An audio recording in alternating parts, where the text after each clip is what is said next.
கொள்கை கோட்பாடு அப்படின்னா என்னன்னு தெரியாதுல்ல உங்களுக்கும். அதாவது வெயிட் பண்ணுவாங்களாம், எந்த கட்சி ஜெயிக்கிற மாதிரி இருக்கு பாப்போம், கொஞ்சம் பல்ஸ் பார்த்துட்டு அந்த கட்சியில போய் கொஞ்சம் ஒட்டிக்குவோம் அப்படின்னு சொல்லிட்டு.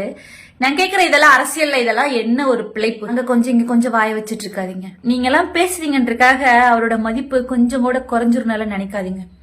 சூரியனை பார்த்து நீங்களாம் எத்தனை பேர் குறைச்சிங்கனாலும் சூரியனுக்கு எதுவுமே ஆகாது. எங்க அண்ணன் சூரியன், உதய சூரியன், தெரிஞ்சுக்கோங்க.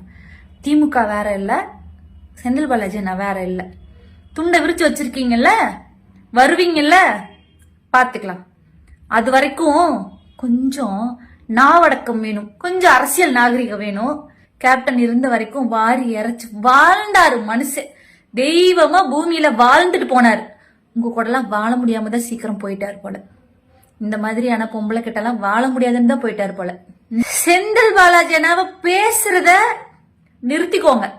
அதுதான் மிஸ்ஸஸ் பிரேமலதா விஜயகாந்துக்கு நல்லது.